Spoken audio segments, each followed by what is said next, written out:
In this video I'm going to show you how to change profile picture on Messenger without Facebook.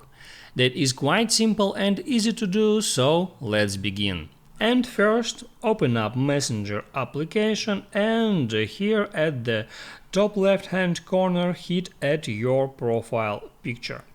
Now there at profile picture, here you can find the small camera icon, just hit on that and it gives you three different options. First, you can take a photo using your camera and then set it to your profile picture. Also, you can choose a photo from library and you can use your Facebook avatar, as in my case, here is my avatar. So I can hit Add Choose from library. Now I can select a photo, I can crop it in that way and then hit Done.